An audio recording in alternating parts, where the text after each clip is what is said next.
Hey everybody, welcome to Forge the Narrative. This podcast is late. I want to apologize right now. We are the Battle of Lost Souls podcast. This is episode 232. Somebody check my math on that? Could that be possible?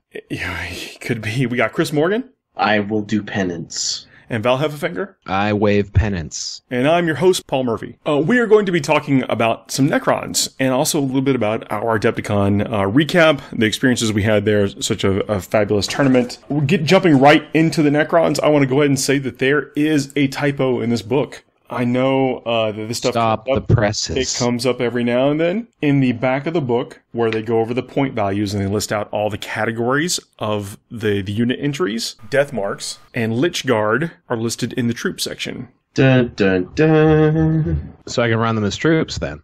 You cannot. On their data slates, they are marked appropriately as elites. You can't know rules as intended, Paul. I think this is a pretty safe assumption, at least on my side. But I will say, when I was going, kind of plotting out a list, and I'm looking at just at points or whatever, and I'm like, oh man, gonna put some troops, some OBSEC death marks, or what have you, but sounds like a really great way to lose friends. Yeah, that is not the case. If you go to their unit entries, you will find that they are indeed marked appropriately with their elite category. That right out of the way, I want to talk about something that is also in the elite slot, and that is the Satan Shard of the Deceiver. Those guys look really cool, and I hope you're about to lay down some awesome rules on us. I am. See, the Deceiver, he's been one of those kind of mainstays in many of editions. The ability to he's supposed to be, just as the name sounds, crafty, tactical geniuses and whatnot. You can only have one of these in your army. It is a special shard. You can have other Satan shards and give them powers and different. I think the war gear is basically the same, but you can choose what powers that you give them.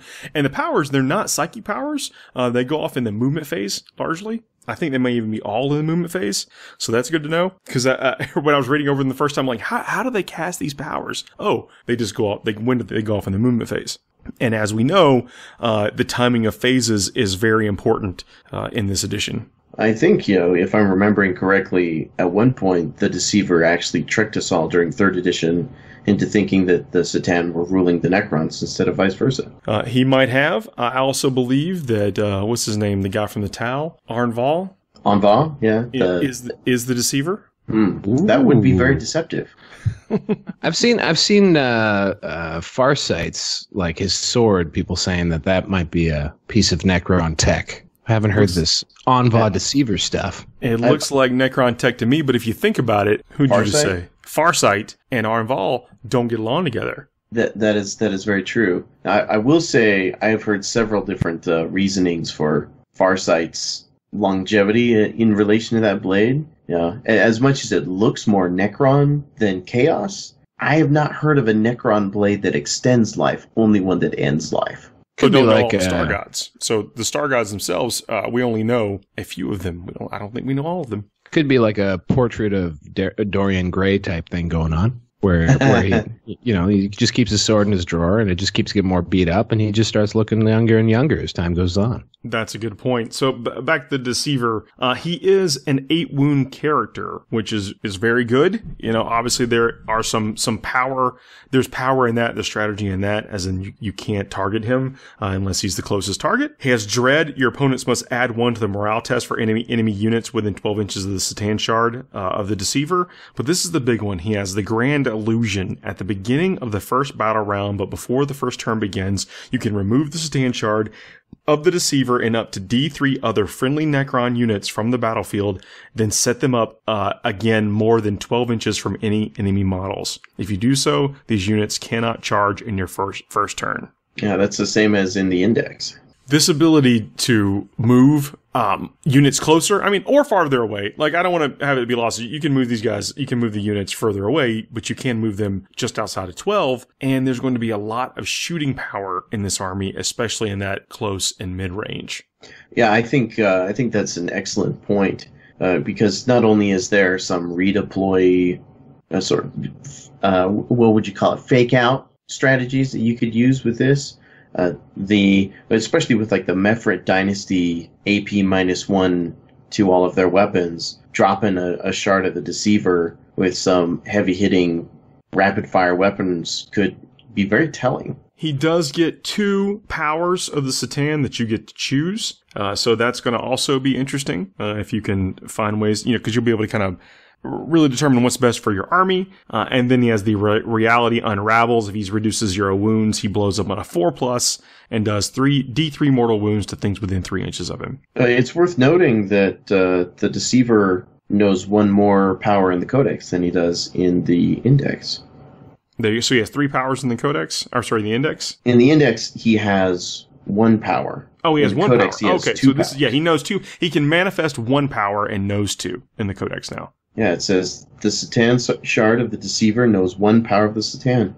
So there you go, an instant upgrade on that. And he has the Star God Fists, which are strength of the user, which is 7 in this case, -4 AP and 3 damage a pop. I don't hate that. He has 4 attacks. So it could be better, could be worse, but that 3 damage, as we know, that consistent not rolling for damage is pretty strong. Yep. And he's got a 4+ invulnerable save with a 4+ regular save, 8 wounds and toughness 7, and he's hitting on 2s. So 4 attacks hitting on 2s. I tell you what, when I look at my Librarian Dreadnoughts hitting on 2s, I sure wish that they had 4 attacks.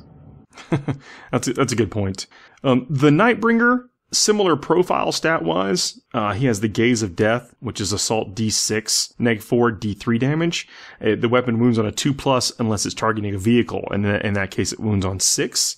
And then the Scythe of the Nightbringer, which is the weapon wounds on a 2+ unless it's targeting a vehicle, in which case it has a strength characteristic of 7, which it's the strength of the user is 7, but wounding on the 2+ is obviously different. Yeah, it does D6 damage. And that's good. I mean, wounding on a 2+ is not as common, especially on something like a Strength 7 model, as it has been in the past. Look at the old Twoon chart, right? Where you could wound on a 2+ if you were Strength 6 and they were Toughness 4. That's what made scatter lasers so good. On the contrary, the always wounding on 2+ in close combat for this guy means that you're going to be more reliably wounding those lower, mid to high toughness models. A lot of the characters in the book, a lot of the HQ choices are from the Sautek dynasty. That's one of the coolest things about this book is that it does break out a lot of dynasty rules with lots of different color schemes, and you can kind of, build your own, of course, as you would expect from the other things, and just call it one of the ones. But there are a lot of the characters are from that dynasty, and you don't really see a lot of variation until you get to a couple of those named ones that don't have a dynasty, like the Traveler.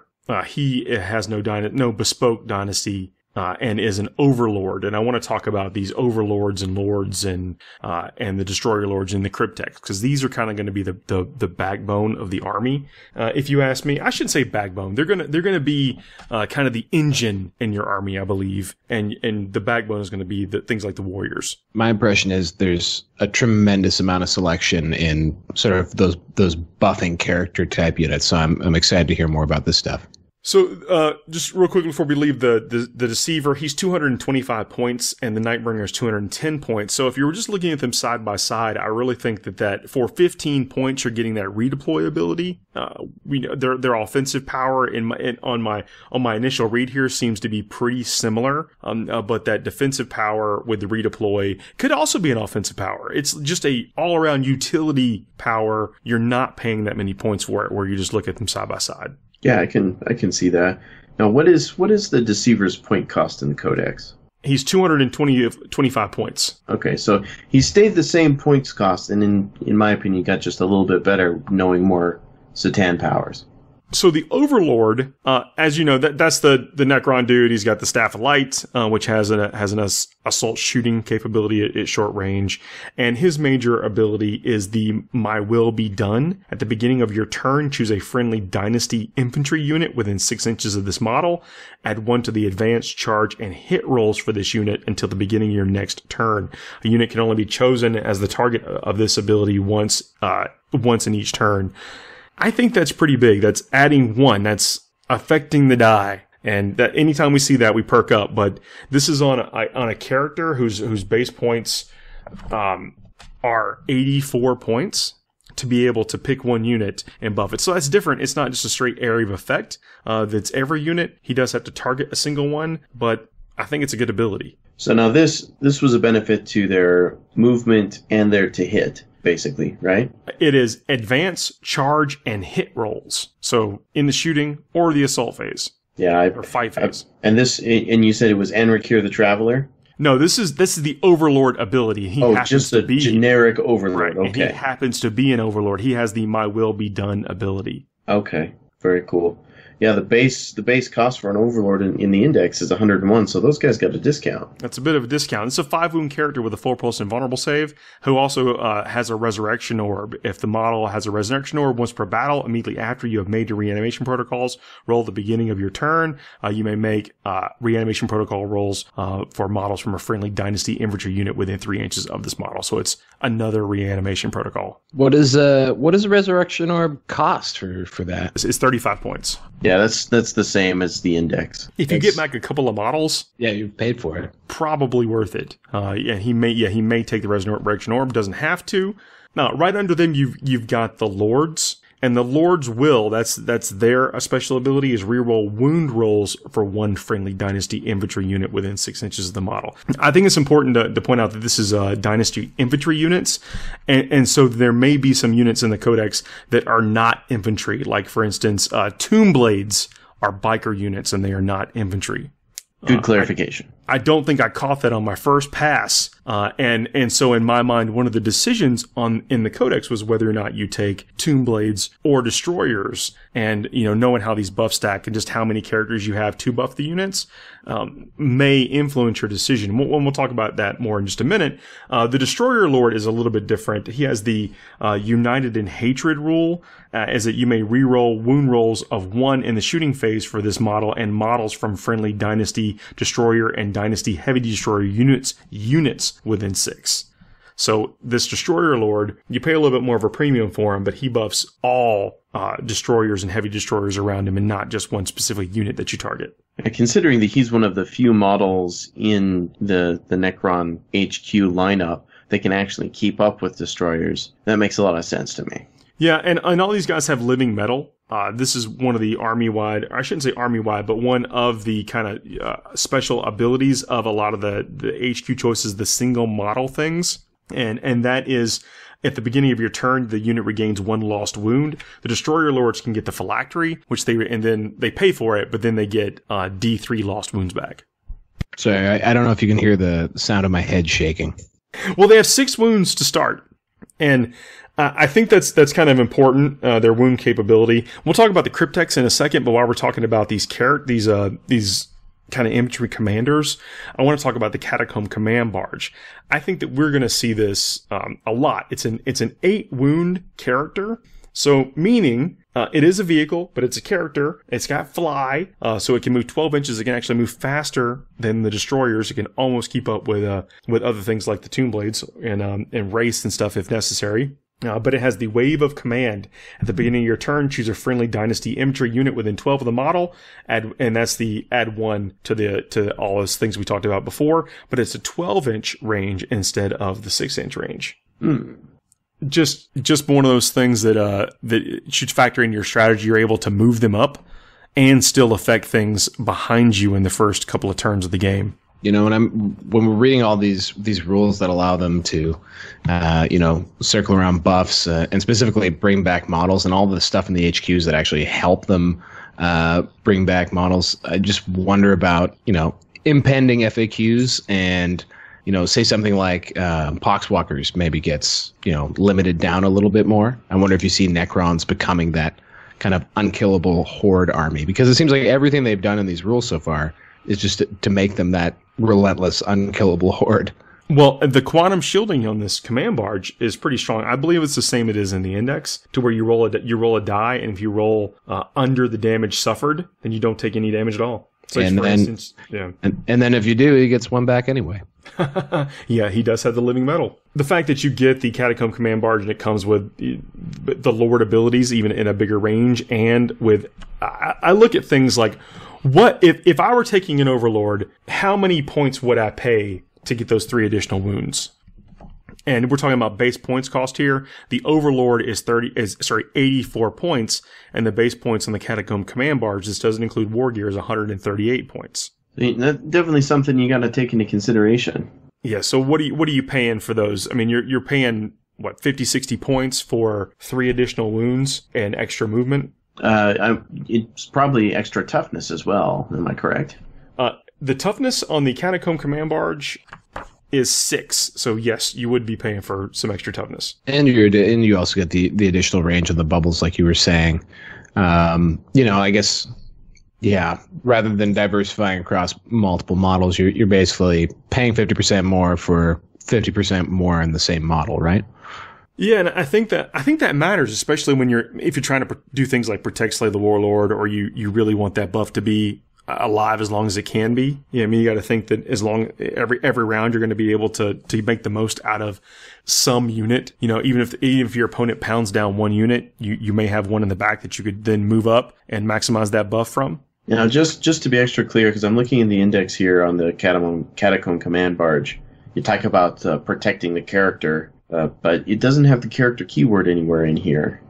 In this codex, it is a character. All right, that is so crucial to the value of the Catacomb Command Barge, in my opinion. I think that's something that we definitely want to put a lot of emphasis on. 8 wounds, toughness 6 with a 3+ save. The 3+ save is the same as the Overlord, but it also has the invulnerable save. I'm sorry, it does not have the invulnerable save. My apologies. It does not have the invulnerable save, but it does have living metal and quantum shielding. So again, things to consider, obviously. Whereas the Overlord has the phase shifter with a 4+ invulnerable. The Crypteks. The Crypteks, in the Forgebane box set, that Cryptek is pretty big, and he comes on a 50mm base. Now, he's the one that's surfing on the Scarab and got that kind of imposing presence. So it's going to be interesting to see if later on down the road we get other characters of this size for the Necron range. We're not getting anything else right now. But it's just neat to see it's a big model. And the Cryptek has can get the Chromatron. And this is units within 3 inches of the friendly model with the Chromatron have a 5+ invulnerable save against ranged weapons. That's the infantry units get a 5+ invulnerable. That is super powerful. That has some points associated with it, and we'll check that in a second, but it also has the Technomancer ability. Add 1 to all reanimation protocols for models within the Dynasty units within 3 inches of any friendly Dynasty Crypteks. Yeah, I mean, these guys are really good support characters. They're like the Necron equivalent of apothecaries. And a bit better. I mean, I wish my apothecaries were handing out 5+ invulnerable saves. Yeah. That would be really nice. That thing is 15 points. Wow. Yeah, worth it. So worth it. When you what's the Cryptek's base points these days? I think it's in the 70 range, but let me check right now. The Cryptek is 70 points exactly. So you came down actually off the index. But I was actually this whole time thinking, because I don't know if it's plainly obvious to you and the listeners, but I don't have a lot of experience with Necrons. I just know they don't die. And I was thinking, a lot of people know that they want to shoot a unit until it's completely dead so they can't get back up. But when you have something like a 5+ invulnerable, well, you've got to put, a third more shots into a unit before it's going to actually be killed off. So anything that, because they have some things that allow them. Val, yeah, this is every unit within 3 inches. It's nuts. That's really, really powerful because it just extends them so much more. So you can daisy chain this thing. It's not an every model thing. Yes, it is units within 3 inches of this model. So you string them all back the same way you share out buffs from the lieutenant or whatever. Yeah, it's so funny looking at the specific wording for each one because a lot of times those auras are very specific about models within. But 3 inches, if all you have to fit is one model from like 8 units within 3 inches of this guy, you're probably going to get that save distributed to pretty much all of your frontline infantry. And these guys get better too. You can buy the Canoptic Cloak. A model equipped with this cloak has a move characteristic of 10 and gains the fly keyword. That means different things. And in addition, at the start of your turn, you can select one friendly Dynasty model that has the living metal ability, and it is within 3 inches of this model. The model regains D3 lost wounds rather than 1 from the living metal ability. And those are pay to play, or are they? The cloak itself is it's 5 points. Jeez Louise. Well, I mean, you say that, and you're right, you should say that, but, we're talking about a 70-point model that you then are stacking up a bunch of war gear on, including the Staff of Light, which is 10 points. And so, I mean, you're creeping this dude towards 100 points. I mean, how much is a warrior? That's a fair question. A warrior, a Necron warrior is 12 points. All right. So there you go. 1/5 up save. And you've made your cloak. Look, I see where you're going, and I agree with that. I'm just saying that does he count for his own aura? Does he have the right keywords? I assume he would. Necron Dynasty. So there you go. He is an infantry. The reason I'm bringing it up is because often we find ourselves like taking all the bells and whistles and not paying, and so we kind of have big high point characters, and then we sacrifice some other things in the army. I'm only saying be careful about it as you start loading up all this war gear, as good as it sounds. Absolutely. But I mean, just like out of the box, this guy is probably a good thing to have in that very well-selling Forgebane box, I'll say. Yeah. All he has is comes standard with the Staff of Light. So you're looking at a Cryptek for 70 points and the Staff of Light for 10. So you've got an 80-point model that gives you the Technomancer ability, and then I think you want to put the Chronometron on him for 15 points. So what is that? Looking at 95 points for a really effective HQ choice. Yep, and you probably got him sandwiched between 40 warriors, and that's not so shabby. No, it is not. Now he doesn't pass out any of the Lord's Will or My Will Be Done type stuff. But I think you're going to need that too. Like I'm not sure what the ratio to Crypteks to Overlords is going to be, or should I say Crypteks to Catacomb Command Barges. I don't know what that ratio is going to be, and who knows? The same thing I just said. We might come to terms that the Catacomb Command Barge is just a piece of war gear that you're not needing for the Overlord. But I like it right now. I like the way I like its stats. They're all things that seem useful, and you find out how useful they actually are once you get them out on the table. And luckily, we're talking about war gear, not like core features of the model. So that's kind of cool. Like you can paint up that model and play in a couple different variations. You can run it bare bones or put all the fancy bells and whistles on it. You get to find out how much value you got. Yeah, and that kind of leads us to a real great segue into the troop section, because the Necron warriors, they only get that Gauss flare gun. They can't give them anything else. But the Immortals, you can switch between the Tesla carbines and the Gauss blasters. And they're pretty comparable as far as stats goes, the Gauss blaster and the Tesla carbines. And the Immortals start out at 8 points, and then you have to buy their weapons. The Gauss flare for the warriors is 0 points. The Gauss blaster is 9 points, and the Tesla carbine is 9 points as well. So that puts you up to 17 points per model for each of the Immortals. Now, I'm asleep at the switch here. Were there any changes in any of the sort of core infantry weapons for the Necrons, or did they stay the same? The Gauss Flare is 24 inches, rapid fire 1, strength 4, neg 1 AP, and that neg 1 AP is very important, as we know from looking at the Mithra Dynasty and whatnot. Do you remember the cries heard across the internet when bolters were revealed to have 0 AP? So there you go. Like, I hope Necron players really appreciate that neg 1 AP, because that is a coveted negative 1 AP. It's going to be so powerful, especially at 24 rapid fire. As we just discussed, the Deceiver can move D3 units, and so it comes with 10 Necrons. You could bring it up to 20 Necron warriors going within 12. Go to 12 inches on someone with a rapid fire strength 4 neg 1 AP weapon, likely hitting on 2s at the time. With one of my other buffs. One of my first GTs of 8th edition, I got caught out because I heard Necrons were bad. I got caught out with a whole lot of orc boys, a little bit under 12 inches in front of a Necron warrior squad, and just got evaporated. So yeah, well, you don't get a save if you're an orc. Your 6+ save just went away. Yeah, so that is in fact that's why they call it a T-shirt save, Paul. Yep. So I got rocked by that, and you got to know, like, Necron warriors are coming in droves. I think they are. I have to say. I think just the premium that you pay for the Immortals. Now, we just discussed that they're 17 points. So they're 5 points more than a warrior. But I think when you start multiplying that over the 20s and 30s and 40 range, that's a significant amount of points. But I'll let you guys decide. So the Gauss Blaster is range 24 inches, rapid fire 1, strength 5, neg 2 AP. I like the strength 5. I think the neg 2 AP for 1 damage is strong. And then you got the Tesla Carbine, which is assault 2 at 24 inches, strength 5, no AP, 1 damage. But each hit roll of a 6+ with this weapon causes 3 hits instead. So with the Lord ability on there, then they're getting the Tesla shots on 5 with the Tesla Carbines. And this is, I mean, again, this is before we factor in any of the dynasty benefits. Yeah, this is just base. So, I mean, hitting on 5, or sorry, yeah, when you are rolling 5+, in each hit turning into 3 hits, that'll add up with a string 5 weapon, if you ask me. I think that's the perfect thing to deal with all of the cheap chaff infantry that we see people using for screens. Do you think that's worth the point increase, though, for fishing for those 5s and 6s? And that's after you, and that's mostly fishing for 6s, because you might not even have the Lord's ability on these guys all the time. I think the big thing to consider there too is just it's assault 2 at 24 inches. So you're not limited to that 12-inch range to get your 2 shots off. So they're dumping a lot of shots down range from a distance.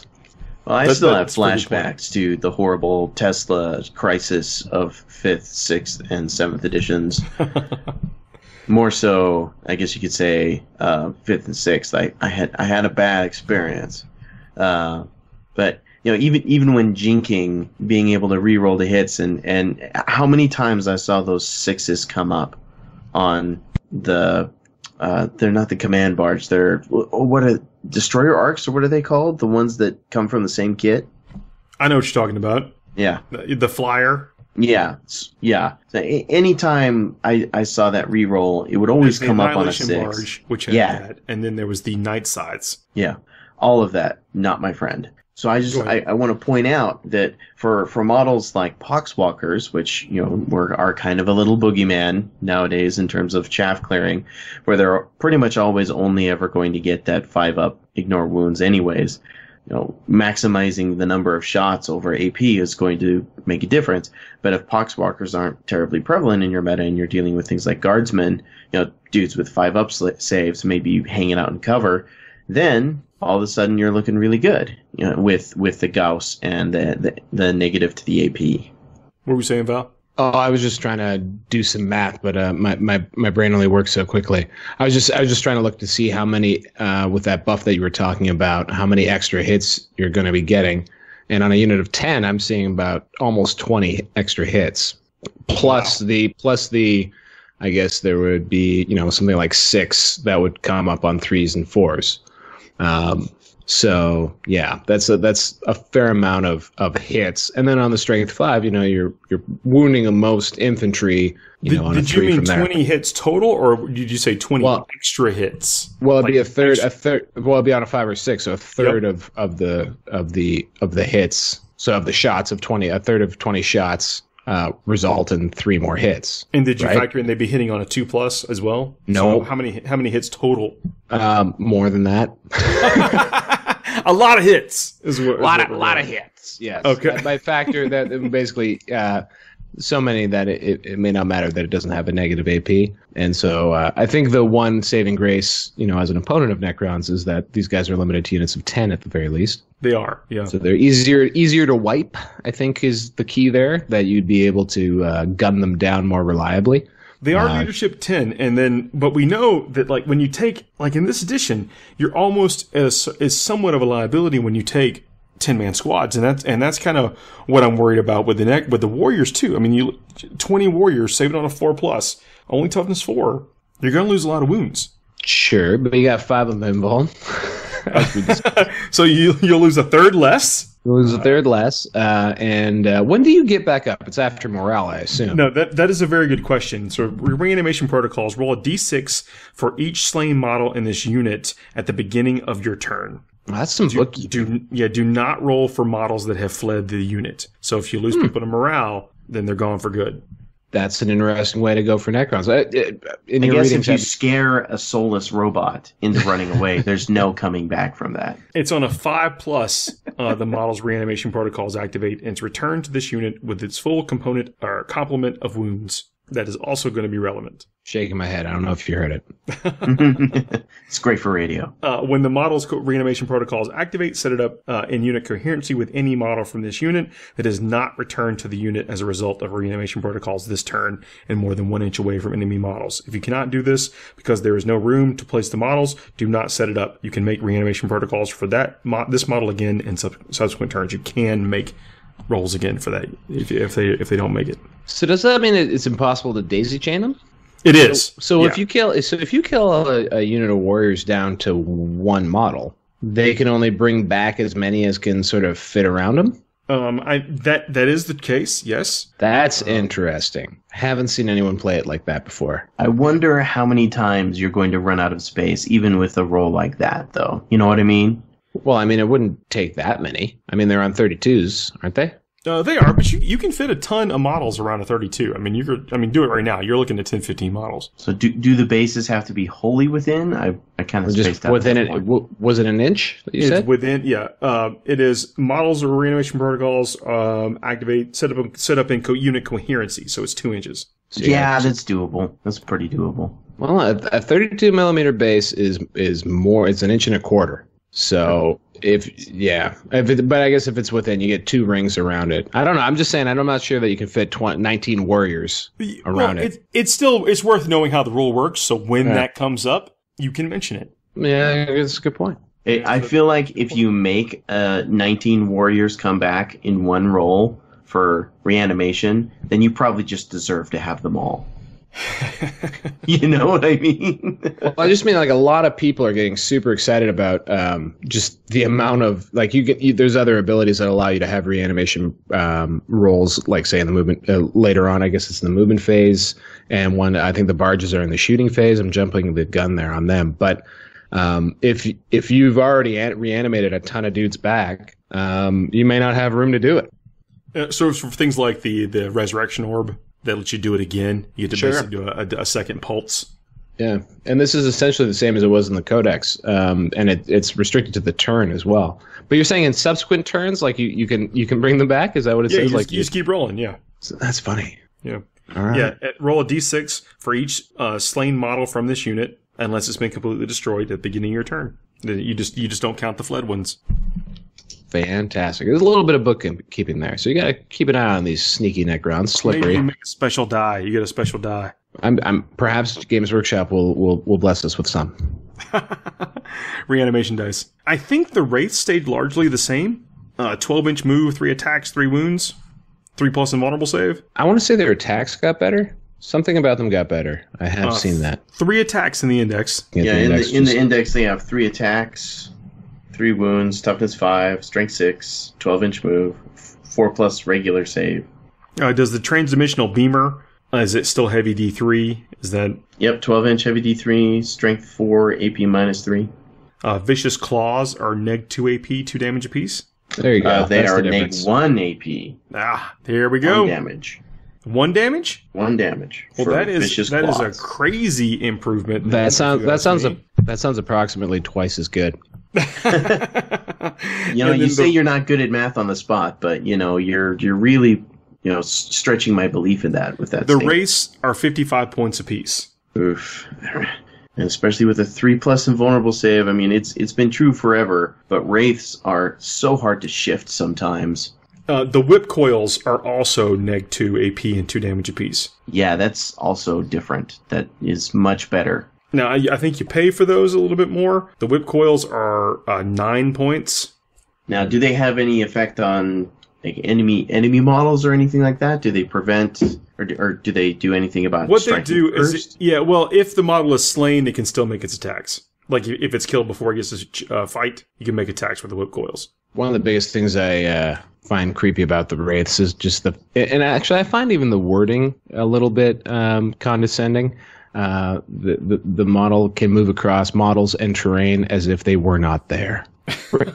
Wraiths don't even care about me. Yeah, models in this unit have a 3+ invulnerable save and can move across models and terrain as if they were not there. Yes, there you go.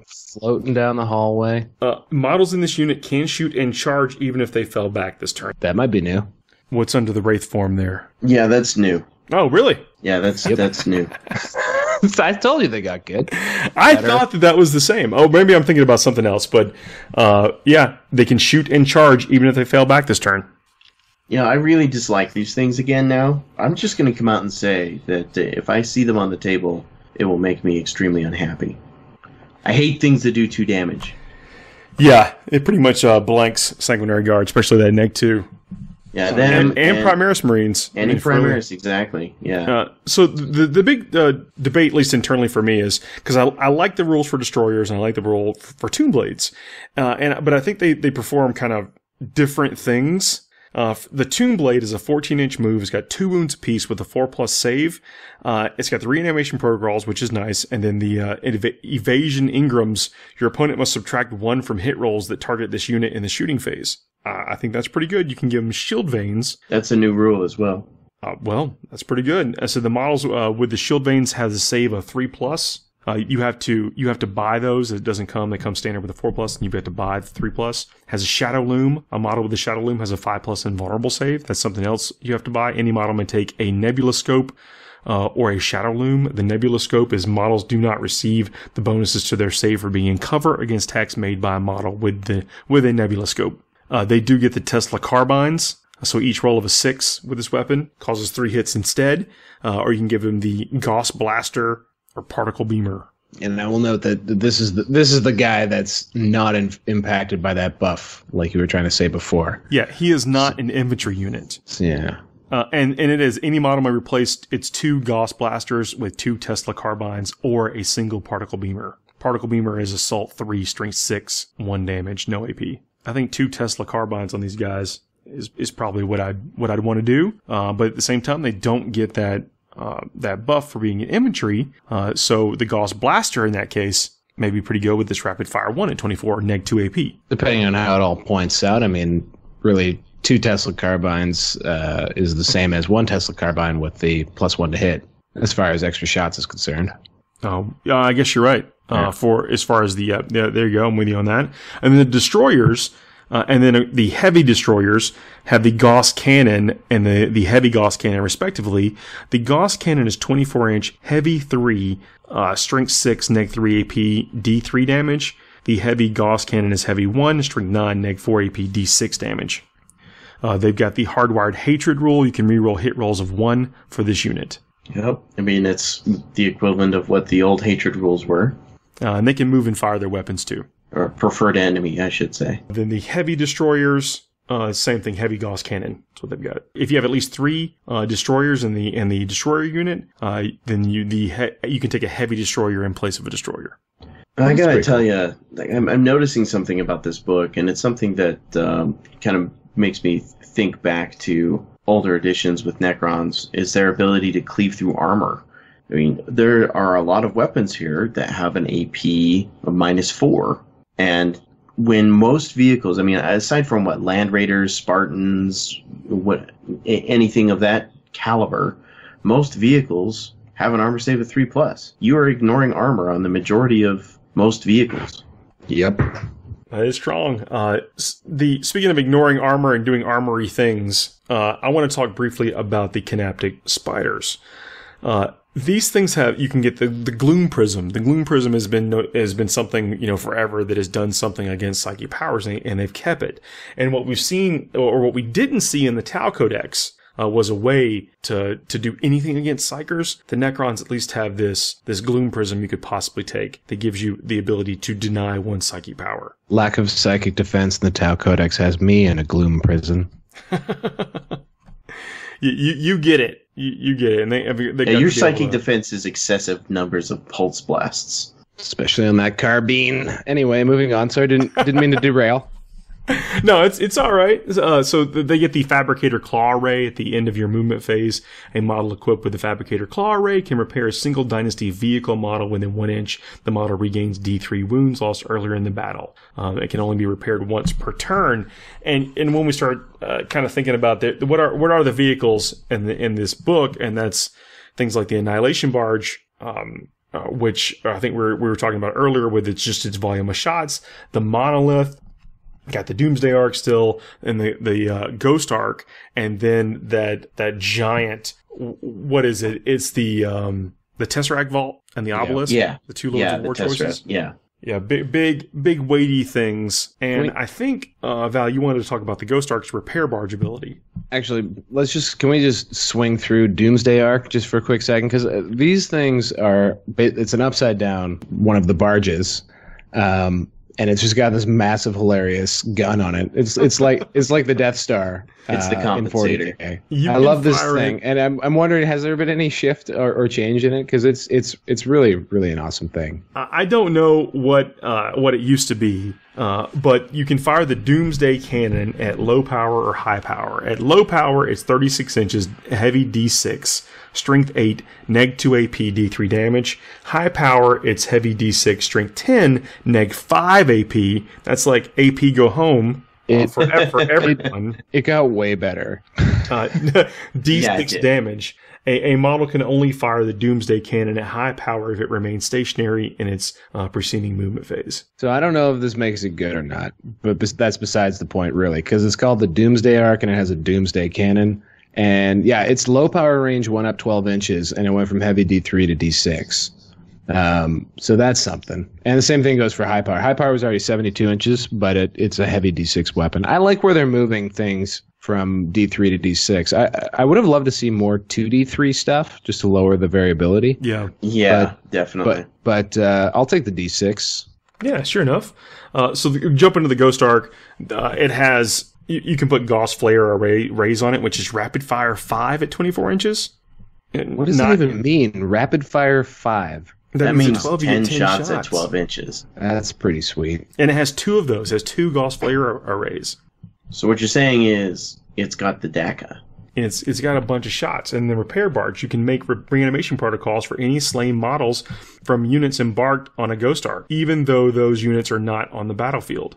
Is that, aside from an open top rule, the first... that's got to be one of the only things that interacts with a unit inside a transport. I think the Dark Eldar Raiders also have something to that effect. In addition, at the end of your movement phase, you can make reanimation protocol rolls for slain models from Dynasty Warriors within 3 inches of any friendly Dynasty Ghost Arc. So it's the ones inside get the ability to do it, even though they're not on the table, and those around it at the end of the movement phase instead of the beginning of your turn, like it is the other one. It's a lot of reanimation. Yeah, you cannot use this ability on a unit that has been the target of a Resurrection Orb or the Orb of Eternity this turn. Okay, so the most you're going to get probably then is two resurrection rolls a turn. Plus, I think there's a stratagem. That still adds up. That's replacing models. I was not criticizing that as bad. I'll shut up then. No, I was not like, oh man, I only get to roll reanimation twice. Shucks. That was more, that's awesome. And it's nice of GW to not let them do it 3 times. The Night Scythe has the invasion beam ability, which is basically teleporting in from the mothership or whatever. There's some cool teleporty things. Again, not sure if it's good, because all I'm imagining is as many warriors as I can get. Well, the invasion beam is cool, though. If I can just jump in for a second, is that when you set up this model at the same time, you can also set up any number of friendly Dynasty infantry units on their tomb world rather than setting them up on the battlefield. So it's any number. So it's not just one. It's not a dedicated transport. Is you could have 5 units of warriors on the tomb world behind 1 Night Scythe. That's awesome. And there's a is there? I remember reading somewhere there's a stratagem that allows anything to leave the tomb world. So if this Night Shard gets blown up, you can still get them off the planet. That's it. If all the Night Scythes or monoliths from your unit or from your army are destroyed, and you still have people in the tomb world, then they are slain. They are also destroyed. Never mind. No, but you're right. There is a stratagem that allows you to beam in. It's the emergency invasion beam. Use this stratagem when the last Dynasty Night Scythe and or monolith from your army is destroyed. Before removing the model from the battlefield, you can immediately set up a friendly Dynasty unit still on their tomb world, wholly within 3 inches of the Night Scythe, monolith, and more than 1 inch from any enemy models. Now remember, in match play, you'd only get to do this once in that phase. So get to beaming in.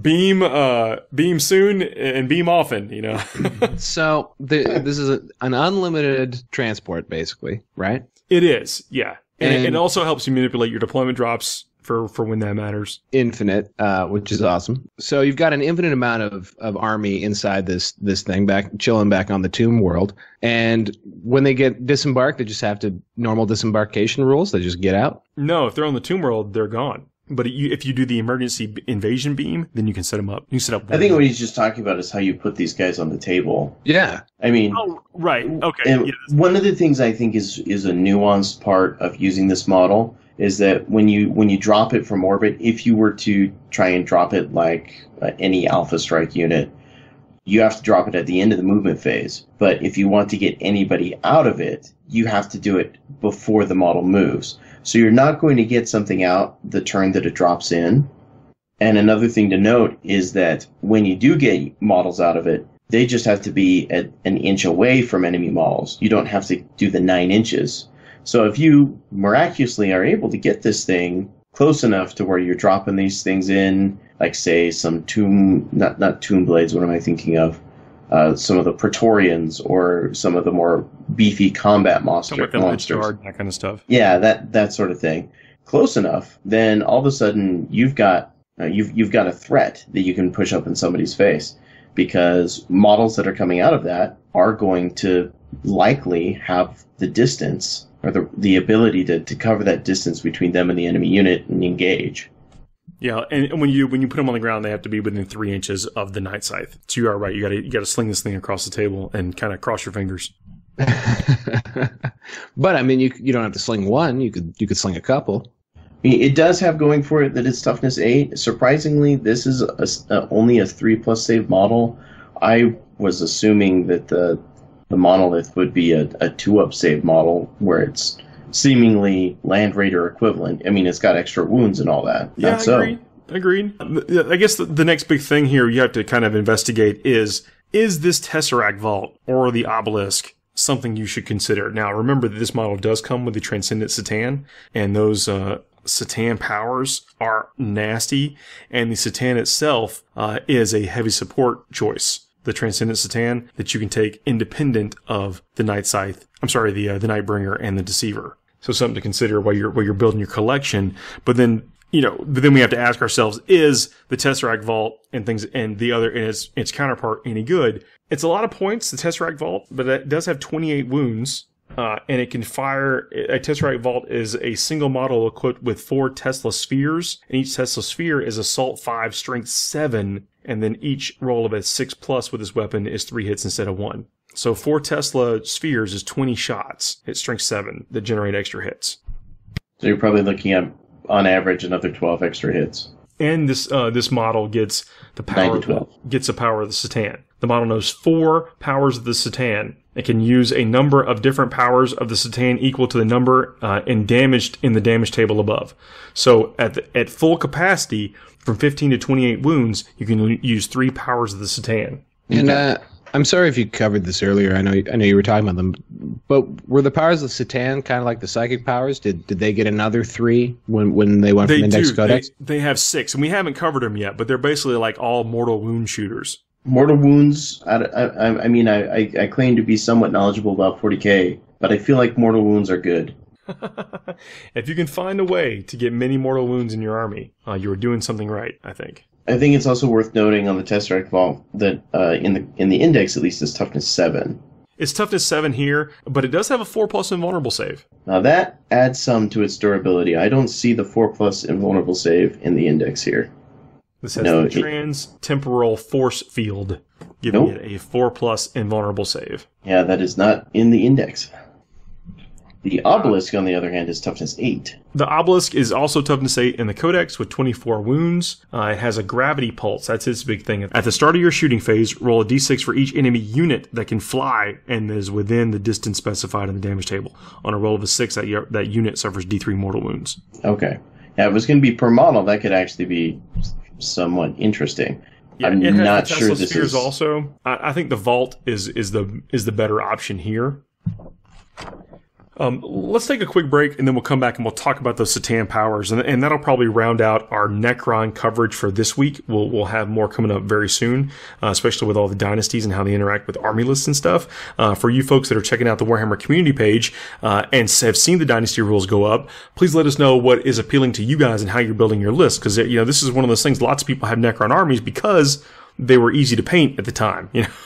So I know a lot of people with them. So I'm curious to see if people are going to be breaking them out off the shelf. I'm pretty sure I got a shoebox of them somewhere around here. That's great, man. We'll be right back. Forced Narrative is brought to you by Dicehead.com. www.dicehead.com. Games, hobby, supplies, and comics. They have it all. Hey everybody, we are back, and I want to talk about the powers of the Satan. I still got Chris and Val with me. Shedding Necron tears.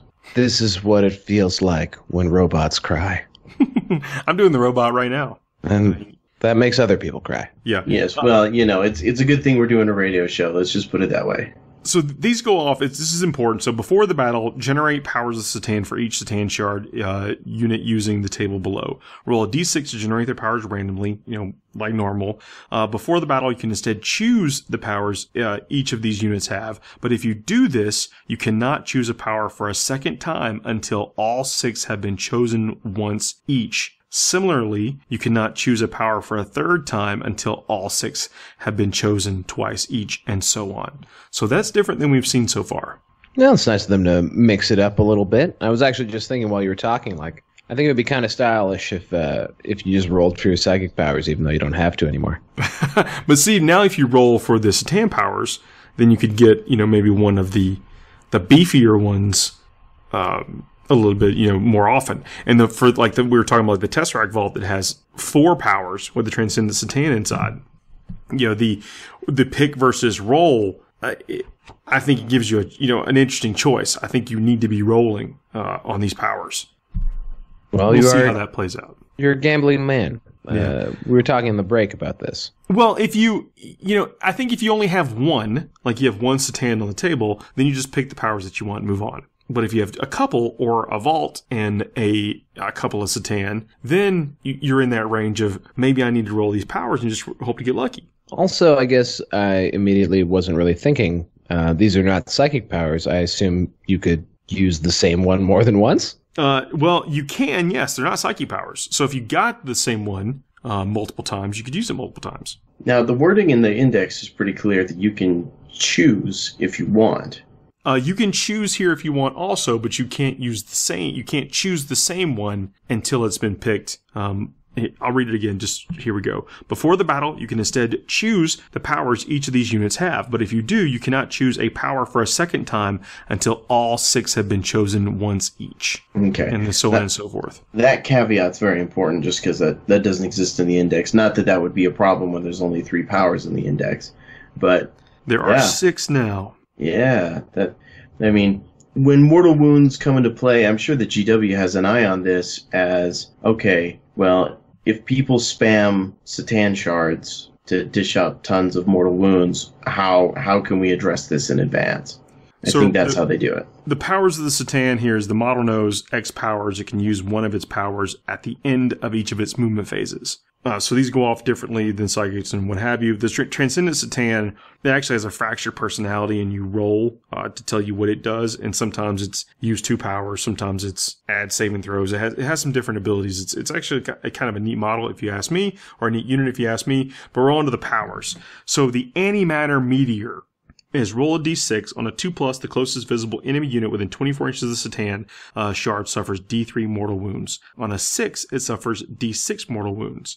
If the Satan shard using this power is a Tesseract Vault, the unit suffers d6 mortal wounds on a roll of a 5+ instead. That's significantly more intense. Oh, than what it was in the index? This is the Antimatter Meteor? Yep. Yeah. In the index, it's roll a d6 on a 2+, the closest visible enemy unit suffers d3 mortal wounds. Yeah. So that's a little stronger, I guess.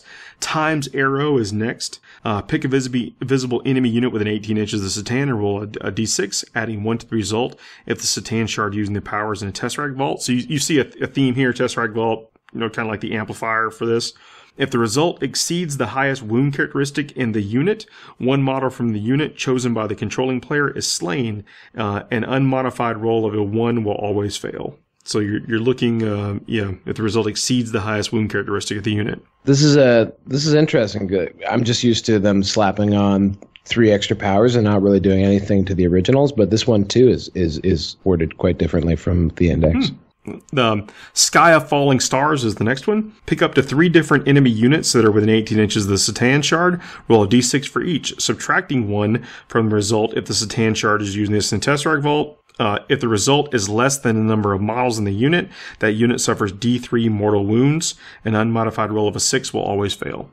And they're casting multiples of these in a single turn. They can, yeah. So Nightbringer, he'll know 2 powers. I'm sorry, Deceiver will know 2 powers, but he'll only cast 1. And let's see what the Tesseract Vault says as far as like what it knows and what it can do.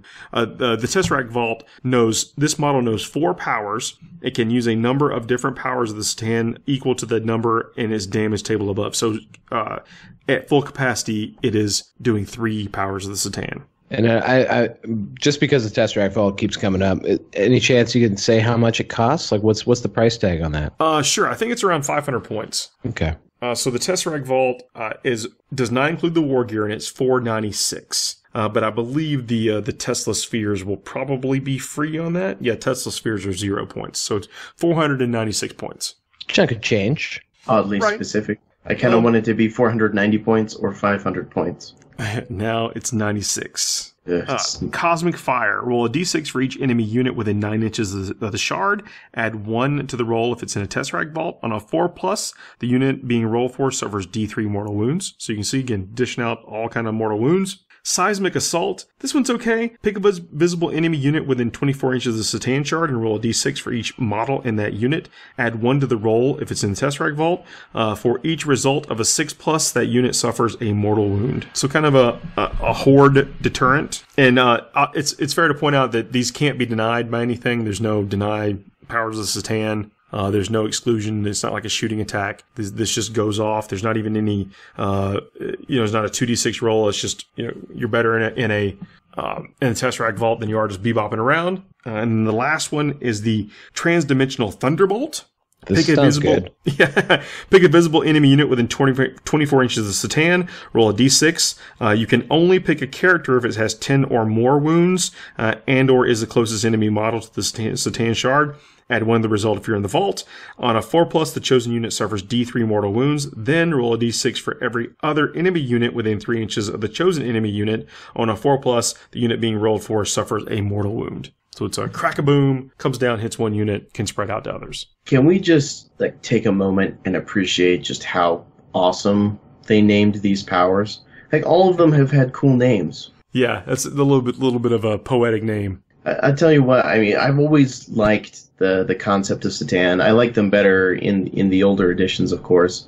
But, any army of Necrons that I would do, I would want to have a lot of these cool Satan models in them.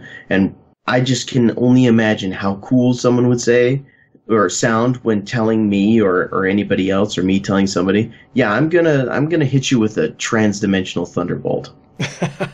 You're gonna burn in cosmic fire. Yeah, all of that sounds cool. Agreed, man. I know we're just barely scratching the surface of the Necrons. We've gone over a lot of their tech, if you allow me to use that word with these guys.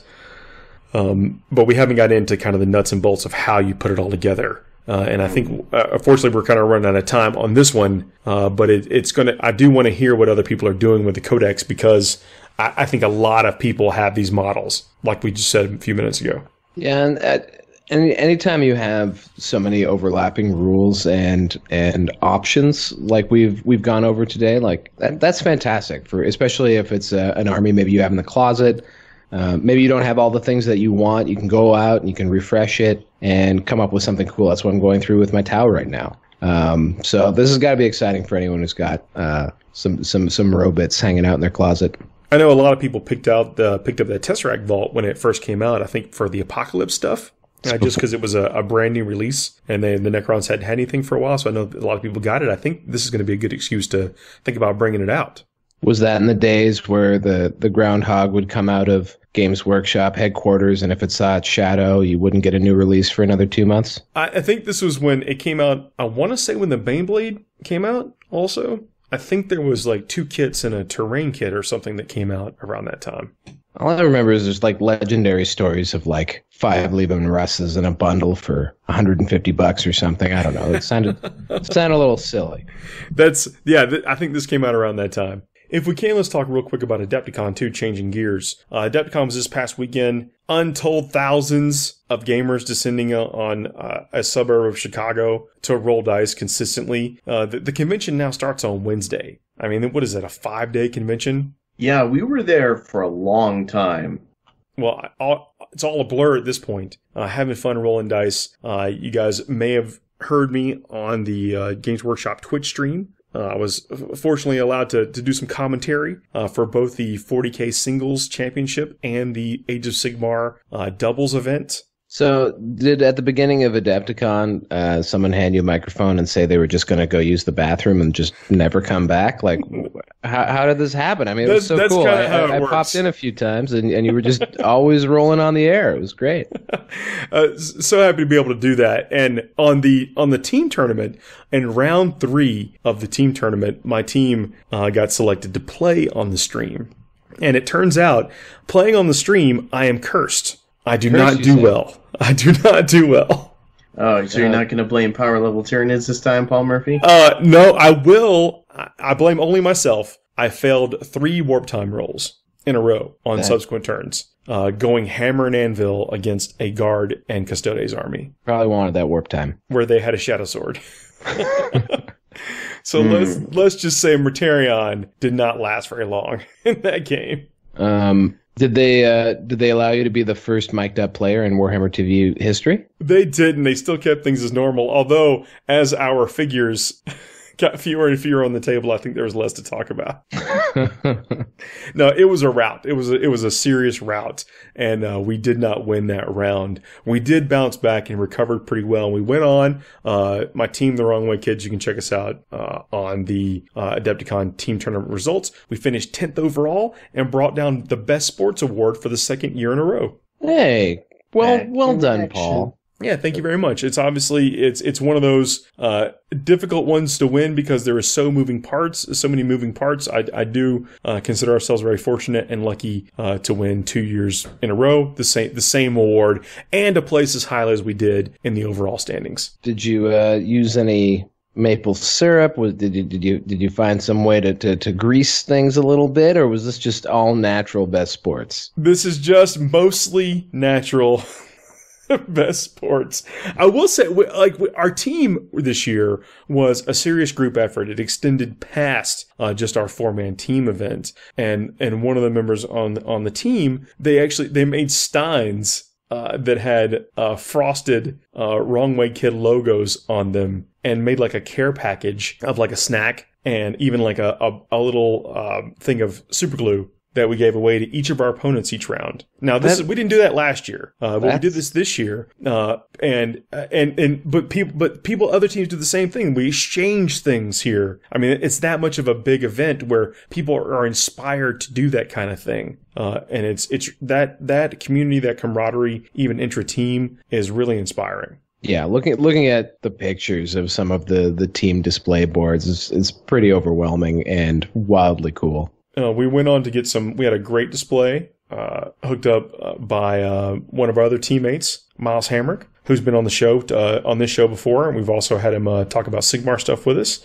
And then myself and Elena, a part of our extended team, painted the whole army, and it was really refreshing to see that we got very high paint scores, even paint scores to rival like known pro painters out there that were competing in the event. Now, I know painting is subjective, but I just kind of want to point out that the way I paint for points, and I paint with all the same techniques that we talk about in the finishing move segment. It's really satisfying to see the points come out of that, just as designed. So take that for what it is. Had a great time, scored some points, pulled down one of the top award categories, and had 5 great games of Warhammer with a team.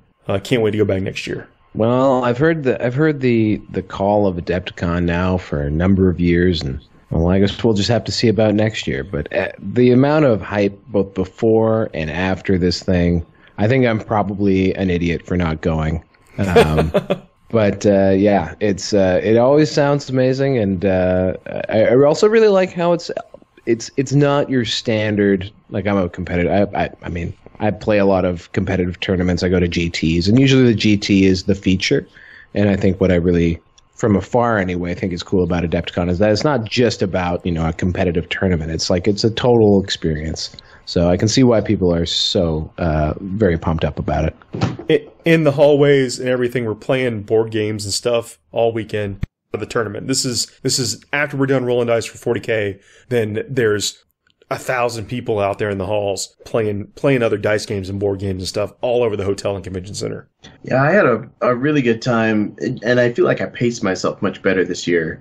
The first year I went to Adepticon, I just gamed every single day, full days of gaming. And by the end of it, I felt like, I'd been through basically the underside of a plague burst crawler.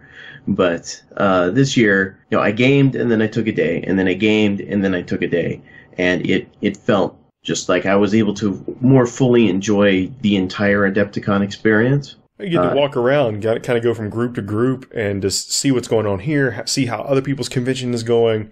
I mean, check out the demos. Yeah, we can't say enough good things about it. And had a great time, spending time with everybody in the after parties. Like, the socialization or the socializing, I should say, of Adepticon doesn't just stick with you when you're rolling dice. It's in all those moments after where you're hanging out with your buddies, until way too late at night and getting up way too early in the morning the next day. Well, Val, I hope you can make it next year. And anybody who's listening who hasn't been, even if you went 5 years ago, 6 years ago, it's a much different animal now and is worth checking out. We highly, highly recommend it.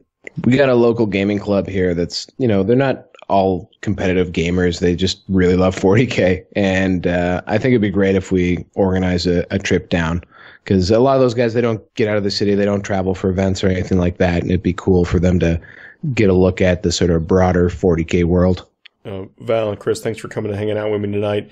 Talking about Necrons. This is part one of our coverage. We're going to have more of this coming.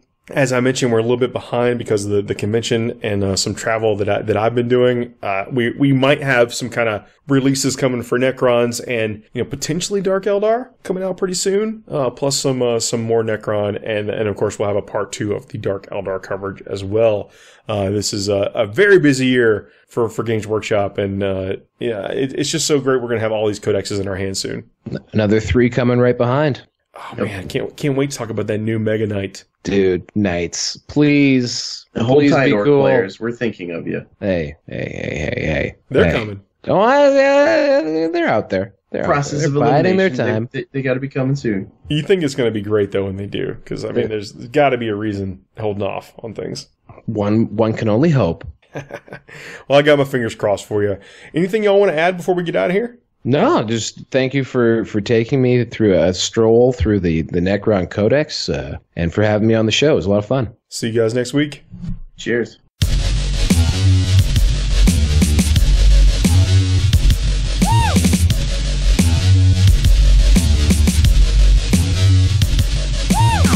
I am Groot.